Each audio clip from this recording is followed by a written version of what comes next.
ఎదవ చచ్చినోడా, బెల్లం అంతా నేలపాలు చేసినావు కదరా. నా మనోడు బొమ్మ సినిమాలో యాస వేసి ఉంటాడు, అందుకే పేపర్లో పడింది.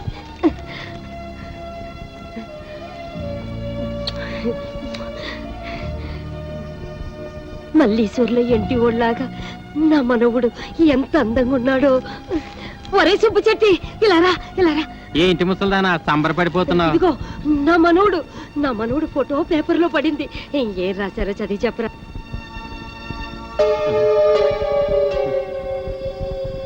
ఏట్రా అట్టా చూస్తావు? నా మనవుడు ఎంటి వాళ్ళ గొప్పడవుతాడని నాకు ఎప్పుడో తెలుసు. చదువు.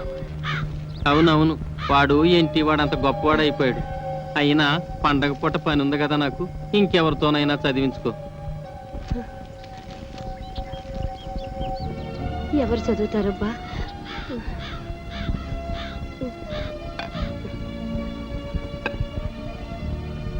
ఇదిగో నాయనా. ఏమ్మా? దీంట్లో ఉన్న మనోడు గురించి రాశారు, చదివి చెప్పవు. నేను కళ్ళజోడు మర్చిపోయి వచ్చాను, ఇంకెవరి చేతన్నా చదివించుకోమ్మా. వస్తానమ్మా. ఏమిటో. ఒరే ఏంటి? నాకు ఈ పేపర్ కొంచెం చదివి పెడతావా? మరి నువ్వు నాకేమిస్తా? బెల్లం ఇస్తా. అలాగే, చదువుతా. జూనియర్ ఆర్టిస్ట్ సీను ఆత్మహత్య. సినిమాల్లో వేషాలు దొరక్క ఆకలి మంటలను చల్లార్చుకునే మార్గం తెలియక junior artist scene shooting spot లోనే ఆత్మహత్య చేసుకుని మరణించాడు. ఈ వ్యక్తి శవాన్ని ఎవరికి అప్పగించాలో తెలియక సినిమా ఫీల్డ్ కు సంబంధించిన జూనియర్ ఆర్టిస్టులు చందాలేసుకుని అంత్యక్రియలను జరిపించారు.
రెడ్డి రెడ్డి బాంబులంటేనే రెడ్డి. యారు పేకలు వేయడానికా? మేకలు కొయ్యడానికి కాదండి, పేకలు కొయ్యడానికి. నీ మొగుడు 3 ముక్కలు 6 పెగ్గులతో వర్తిల్లాలని తిరుపతి వెళ్ళి మొక్కుంటా. అక్కర్లేదండి, తిరుపతి మీ దగ్గరకు వచ్చింది. కాకపోతే మీ పరపతే కొండ ఎక్కితే డేంజర్. జోక్ చేస్తున్నా? ఫుల్ గా సీరియస్. బాంబుల పుల్లారెడ్డి గుండెల్లోనే బాంబులు పేలుస్తున్నావా? సంచి ఏమిటి చించేది? గోలి సంచి. అవతల కత్తులు నరసింహారెడ్డి సినిమా తీస్తున్నాడు తెలుసా? తుప్పెట్టిన కత్తులతో కొత్తిమీర కట్టలు నరుక్కునేవాడు ఆడు సినిమా తీయడం. రావు గోపాలరావు గారి మీద ఒట్టు. హీరో ఎవరు? నువ్వా? ఈస్ట్ వెస్ట్ లాంటి 2 హీరోలు ఉండగా వేస్ట్ గా నాతో ఎందుకు తీస్తారండి? యువరత్న యువ సామ్రాట్ వాళ్ళింట్లోనే ఉన్నారు కదా. ఉండరు. రేపు పాటి వాళ్ళని బాంబులతో లేపేస్తా. వాళ్ళని లేపితే వాళ్ళ ఫ్యాన్స్ వ్యాన్స్ లో వచ్చి నిన్ను లేపుతారు. అయితే నన్నేం చేయమంటా? అలాంటి దానికి తిరుపతి లడ్డు లాంటి ఐడియా ఇస్తాడు. వద్దు, నాటు బాంబు లాంటి ఐడియా చెప్పు. నట్టింట్లో నార్త్ ని సౌత్ ని పెట్టుకుని ఇంకా ఆలోచిస్తారేమిటండి? నాకు అర్థం కాదు. నీకు ఎప్పుడు అర్థమైంది వచ్చింది కాబట్టి సంచి చెబుతున్నా. ఇదిగో మెగాస్టార్ విక్టరీ మీ ఇంట్లోనే ఉన్నారా? వాళ్ళిద్దరిని కలిపి మీరే ఓ సినిమా తీసి పారేయండి. ఆంధ్రదేశం అంతా మీ పేరు మారుమోగిపోతుంది. ముందు కనక వర్షం, తర్వాత పూల వర్షం. తేడా వచ్చిందో అప్పుడు చెంతండి సంచి. ఏంటి ఆ పుల్లిగాడు సినిమా తీస్తున్నాడా? అవునండి, మెగాస్టార్ చిరంజీవిని విక్టరీ వెంకటేష్ ని పెట్టి ఈస్ట్ మన కాలంలో కాస్ట్లీగా 14 ఏళ్ల సినిమా తీస్తున్నాడండి. 7 సైడ్ 7 సినిమా తీసేటాలకి ఏడుపు వస్తుందాడికి. నేనైతేనా 70 సినిమా తీస్తా. సరే పాపం జనం చూడద్దు. నేను ఆ మాట అన్నానండి. దానికి ఆడేమన్నాడు? ఆరిగిపోయిన కత్తిన ఆకురాయి మీద రాసేవాడు ఆడి సినిమా ఏం చెప్తాడు అన్నాడు. అంత మాట అన్నాడా? మా అన్న గురించి చెడ్డగా మాట్లాడితే చెమటలు వచ్చేస్తా. ఇంకా చాలా నీచంగా అన్నాడండి. నేను అనకూడనివి మీరు వినకూడనివి అవి మాటలు కావండి, బూతు బాంబులు. ఏయ్ తమ్ముడు, నువ్వు వెళ్ళి వాడి నాలుక ముక్కలు ముక్కలుగా నరికెయ్యి, ఓడి పీక పిసికెయ్యి. తమరు ఇప్పుడు చేయాల్సింది పీక పిసకడం కాదండి, ఫిల్మ్ తీయడం. బంగారం లాంటి బాలకృష్ణ, నెక్లెస్ లాంటి నాగార్జున మన దగ్గర ఉన్నారు. ఆడిద్దరిని కలిపి సినిమా తీసేశారనుకోండి, పేపర్లో మీ పేరు గుద్దేస్తారు, టీవీలో మీ బొమ్మని పుడిచారు. పొడి చేస్తావు సరే, బొమ్మగొనుటోళ్ళు ఎవరు? భలేవారండి. బాలకృష్ణ పేరు చెప్తే బయ్యళ్ళు మీ ఇంటి ముందు బంతి కడతారు. నాగార్జున పేరు చెప్తే 4 షోలు ఫుల్లే. ఇదిగో అమెరికాలో ఇప్పుడు అన్నమయ్య సినిమా ఆడతాం తెలుసా? అక్కడ వాళ్ళు అన్నం నీళ్లు మానేసి అదే చూస్తున్నారట. బాలకృష్ణ పేరు చెప్తే బాలీవుడ్ బయ్యో అంటోంది. అన్నా, బాలకృష్ణ అంటే నాకు చాలా ఇష్టం. నాకు పిల్లాడు పుడితే సమసింహారెడ్డి అని పేరు పెడతా. ఆ బాంబులు పులిగాడి కంటే మనమే ముందు సినిమా తీద్దామన్నా. రేయ్, సినిమా తీయటం అంటే మనుషులను చంపినంత తేలిక కాదు, దానికి బోల్డంత వ్యాపారం తెలుసుండాలి. వ్యాపారం కూడా మీకెందుకండి, దానికి నేనున్నా, నేను చూసుకుంటా. అంతేనంటావా? ఆ, అయితే నా కత్తికి పదును పెడతా, సినిమాకి ముహూర్తం పెడతా. ఒరేయ్, మా పేరు అడ్డు పెట్టుకుని ఈ ఊరు జనాన్ని మోసం చేస్తావా? మనుషులు పీక్కు తినే రాబందురా. శవాల మీద కప్పిన తెల్లగుడ్డని కాజేసి తెల్లానికి చీర కట్టుకోమని ఇచ్చే నీచుడురా నువ్వు. రేయ్, మే ఒరిజినల్ హీరోలమని మాతో సినిమా తీస్తానని నమ్మించి డబ్బులు కాజేయాలని చూస్తావు కదూ. రేయ్, నీకు సిగ్గు లేదు? నాకు ప్రాణమే లేదు, సిగ్గెలా ఉంటుంది? నేను అస్థిమూల పంజరాన్ని కాదు, ఆస్తిమూల పంజరాన్ని. ఈ పంజరంలో చిక్కుకున్న బంగారు పిచ్చుకలు పుల్లారెడ్డి, నరసింహారెడ్డి. సినిమా పేరుతో వాళ్ళని దోచేసి ఏ హాలీవుడ్ కో బాలీవుడ్ కో పారిపోతా. రేయ్, నువ్వు దోచుకుంటూ ఉంటే చూస్తూ ఊరుకోవడానికి చేతులకి గాజులు తొడుక్కోలేదురా. గాజులు కాకపోతే బేడీలు తొడుక్కోండి. ఇదిగో, మీరు నిజం హీరోలు కాదు, డూప్ హీరోల సంగతి డాక్టర్ అమ్మ ముందు, ఈ ఊరి లీడర్ల ముందు దక్కేస్తా. ఓకే, మీరు తీసే సినిమాలో నటించడానికి మేము ఒప్పుకుంటున్నాం, కానీ షూటింగ్ మాత్రం ఈ ఊర్లోనే జరగాలి. ఈ ఊళ్ళోనా? మట్టి రోడ్లు, బురద గుంటలు, తాటి చెట్లు, తుమ్మ చెట్లు తప్ప ఈ ఊళ్ళో ఒక్క సీనింగు లేదు, ఒక్క సెట్టింగు లేదు. ఈ ఊళ్ళో షూటింగ్ ఎట్టా చేస్తారయ్యా? మట్టి లాంటి ఈ ఊళ్ళోనే మాణిక్యం లాంటి సినిమా తీయచ్చండి. సినిమా బిజినెస్ బాగా జరగాలంటే ఫారెన్ లో షూటింగ్ చేయాలంటాడేంటి తిరుపతి? తిరుపతి లాంటి వాళ్ళ మాటలు నమ్మి అవసరం ఉన్నా లేకపోయినా ఫారెన్ లో షూటింగులు చేస్తూ అనవసరంగా బడ్జెట్ పెంచేబట్టే సినిమా ఫీల్డ్ స్లంప్ లో పడిపోయింది. అదే ఖర్చుతో ఊరిని డెవలప్ చేద్దాం. రోడ్లు వేయించి, స్కూళ్ళు, పార్కులు కట్టించి గ్రామాన్ని అందంగా తీర్చిదిద్దుతాం. ఇక్కడే షూటింగ్ పెట్టుకుందాం. శ్రమదానాలతో షూటింగ్ స్పాట్లు, అందమైన లొకేషన్లు సృష్టించుకుందాం.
ఒకటిగా కలిసిన మీ ఇద్దరి చేతులు చూసి ఎన్ని వందల కళ్ళు ఆనంద బాష్పాలు రాల్చాయో చూసారా?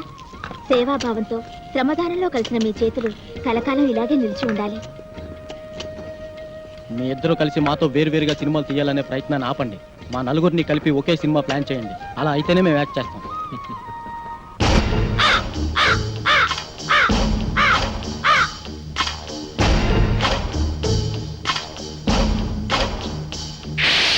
సోదరీమణులారా, నలుగురు హీరోలు గాయపడితే వాళ్ళని కంటికి రెప్పలా కాపాడి హక్కున చేర్చుకున్న చరిత్ర మీ గ్రామానిది. ఓకే, మీరు తీసే సినిమాలో నటించడానికి మేము ఒప్పుకుంటున్నాం, కానీ షూటింగ్ మాత్రం ఈ ఊర్లోనే జరగాలి. ఈ ఊళ్ళోనా? మట్టి రోడ్లు, బురద గుంటలు, తాటి చెట్లు, తుమ్మ చెట్లు తప్ప ఈ ఊళ్ళో ఒక్క సీనింగు లేదు, ఒక్క సెట్టింగు లేదు. ఈ ఊళ్ళో షూటింగ్ ఎట్టా చేస్తారయ్యా? మట్టి లాంటి ఈ ఊళ్ళోనే మాణిక్యం లాంటి సినిమా తీయచ్చండి. సినిమా బిజినెస్ బాగా జరగాలంటే ఫారెన్ లో షూటింగ్ చేయాలంటాడేంటి తిరుపతి? తిరుపతి లాంటి వాళ్ళ మాటలు నమ్మి అవసరం ఉన్నా లేకపోయినా ఫారెన్ లో షూటింగులు చేస్తూ అనవసరంగా బడ్జెట్ పెంచేబట్టే సినిమా ఫీల్డ్ స్లంప్ లో పడిపోయింది. అదే ఖర్చుతో ఎవరిని డెవలప్ చేద్దాం, రోడ్లు వేయించి స్కూళ్ళు పార్కులు కట్టించి గ్రామాన్ని అందంగా తీర్చిదిద్దుతాం. ఇక్కడే షూటింగ్ పెట్టుకుందాం. శ్రమదానాలతో షూటింగ్ స్పాట్లు, అందమైన లొకేషన్లు సృష్టించుకుందాం.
ఒకటిగా కలిసిన మీ ఇద్దరి చేతులు చూసి ఎన్ని వందల కళ్ళు ఆనంద బాష్పాలు రాల్చాయో చూసారా?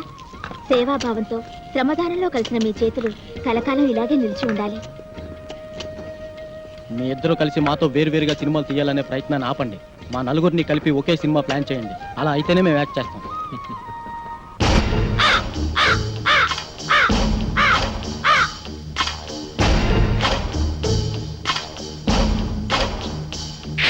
సోదర సోదరీమణులారా, నలుగురు హీరోలు గాయపడితే వాళ్ళని కంటికి రెప్పలా కాపాడి హక్కున చేర్చుకున్న చరిత్ర మీ గ్రామానిది. అయితే ఆ హీరోలు తమ రుణం తీర్చుకుందామన్న ఉద్దేశంతో ఈ ఊళ్ళో ఒక కాలేజీ, ఒక బస్ డిపో, ఒక ఆసుపత్రి, ఒక టెలిఫోన్ ఎక్స్చేంజ్ కట్టాలని కలగంటున్నారు. దాన్ని చాలా డబ్బు కావాలి కదండి. అదే చెప్తున్నా.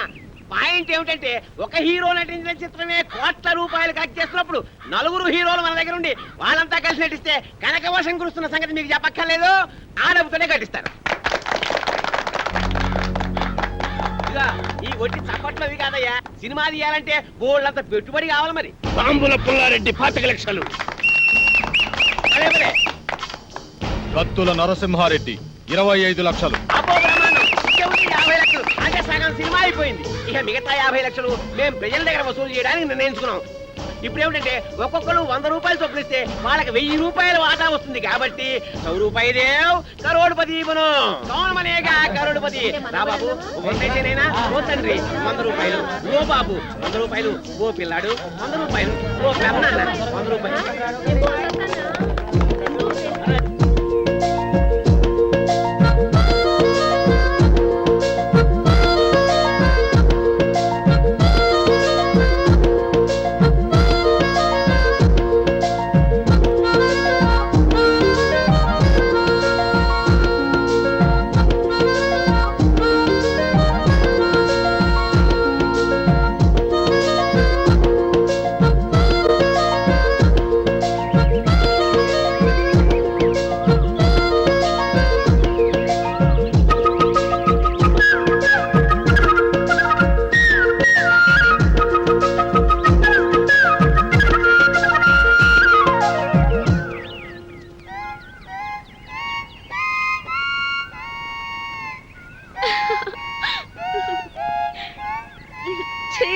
ప్లీజ్ మీ రాగాలాపనను ఆపకండి.